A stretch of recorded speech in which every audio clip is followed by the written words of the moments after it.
Assalamualaikum dan selamat datang ke Pala Bola News. Seperti biasa, Pala Bola News akan menyajikan berita bola sepak terbaik kepada hampa semua pada setiap hari.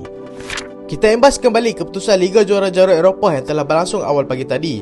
Dynamo Zagreb telah seri 1-1 dengan RB Salzburg.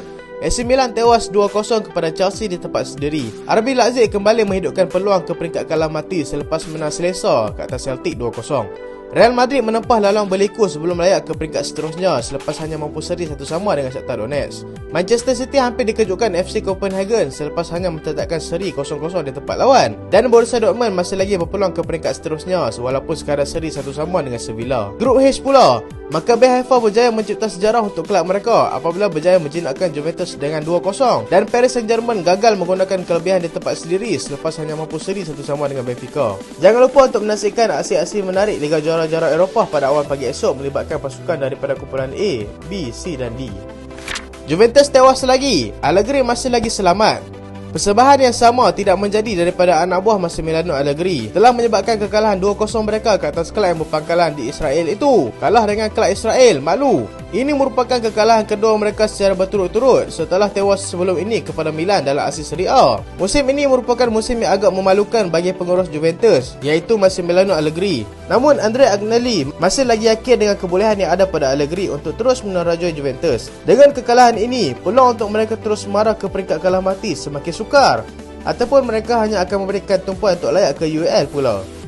Rudiger selamatkan Real Madrid daripada kalah. Bekas pemain pertahanan Chelsea itu berjaya menjadikan gol penyamaan buat pasukannya setelah ketinggalan 1-0 selepas Shakhtar Donetsk terlebih dahulu membuka jaringan pada minit ke-46 permainan. Benzema yang sudah kembali daripada kecederaan juga gagal memainkan peranan dalam perlawanan ini sambil dibantu oleh ketangkasan penjaga gol pihak lawan. Kalau Ancelotti kekal tenang walaupun seri dalam perlawanan ini kerana mereka masih selesa mendahului kumpulan dengan 10 mata dan itu sudah cukup untuk melayakkan mereka ke peringkat kalah mati.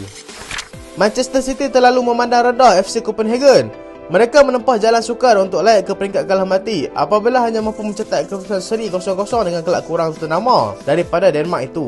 Beberapa pertukaran dilakukan oleh Pep Guardiola dengan merehatkan Erling Haaland dan memasukkan Sergio Gomez bagi menggantikan Kyle Walker yang cedera.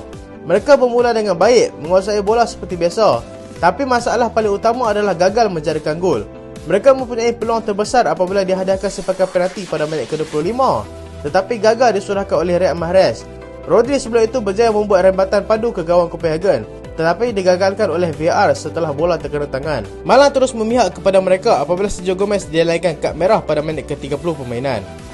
Kylian Mbappe mahu tinggalkan PSG, kata Fabrizio Romano. Jurnalis bola sepak terkenal daripada Itali itu telah memberikan kenyataan yang hubungan antara Kylian Mbappe dan PSG sudah sampai di kemuncaknya. Dia menjelaskan lagi yang situasi semakin tegang apabila dia memberitahu PSG yang dia mahu meninggalkan PSG secepat mungkin. Keadaan berlaku apabila Mbappe memuat naik statusnya di media sosial dengan mengkritik taktik yang digunakan oleh pengurusnya, Christopher Galtier, tetapi sudah memadamkannya. Dia merupakan target utama Presiden Real Madrid Florentino Perez dalam usahanya untuk membuat rombakan besar-besaran. Barisan serangan pemainnya sudah dimaklumkan dengan situasi semasa. Namun Mbappe terpaksa menunggu sehingga Januari nanti bagi jadalah perpindahan baru dibuka.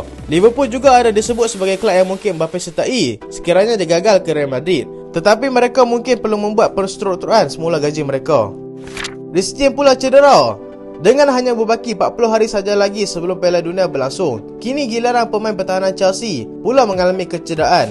Dia dilaporkan mengalami kecederaan lutut semasa berhadapan dengan AC Milan pada awal pagi tadi, selepas dua kali bertemu dengan pemain Milan iaitu Theo Hernandez dan juga Rafael Leao kira-kira 30 minit sebelum perlawanan tamat. Keadaan ini sudah pasti menggusarkan ramai pihak, terutama sekali pengurus England iaitu Gareth Southgate dalam persiapan menuju ke Piala Dunia di Qatar. Untuk rekod, Kyle Walker terlebih dahulu berada dalam senarai kecederaan. Kemudian Trent Alexander-Arnold, tapi Trent kalau fit pun dia bukan dapat main pun. Silap-silap tak bawa pergi terus. Ambillah Wan-Bissaka.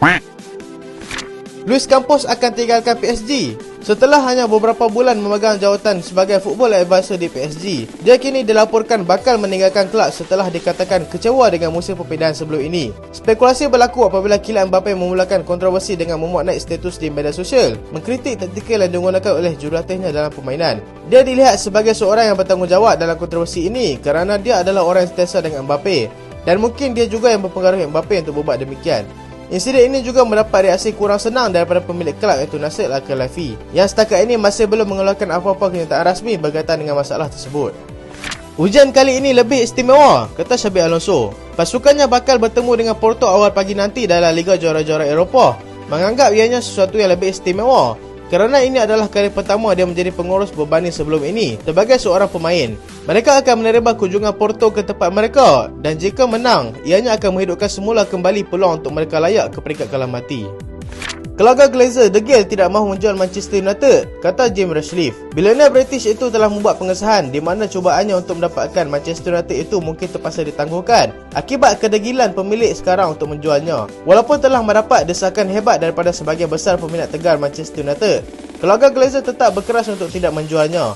Sikap kedekut pemilik itu adalah punca utama kenapa peminat tidak gemar dengan pengurusan keluarga daripada US itu. Cubalah beli Liverpool dan PSG pula. Susah sangatlah nak keluar duit beli player baru. Widih, cabe-cabean nih.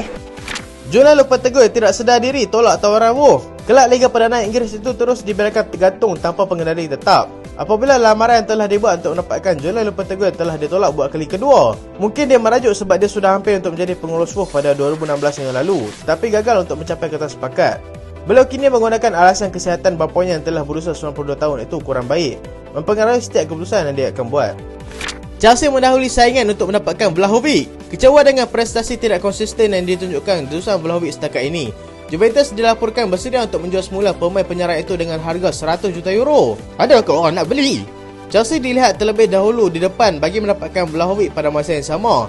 Mereka juga ingin mendapatkan Rafaela daripada AC Milan dengan klausul perpindahan setinggi 130 juta euro. Adakah Chelsea akan menjadi PSG baru dekat EPL?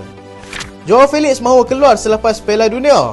Joao Felix dikatakan tidak pernah gembira semenjak dia mula datang ke Atletico Madrid pada 2019 yang lalu. Dia juga semakin kecewa apabila Diego Simeone jarang memilih dia dalam kesebelasan utama.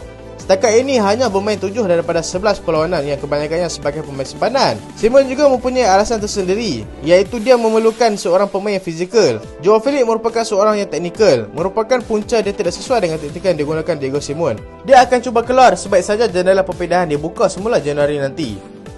Itulah berita untuk kali ini dan terima kasih sebab tonton sampai habis. Jangan lupa like, jangan lupa share, jangan lupa subscribe. Aku Solehan, Assalamualaikum.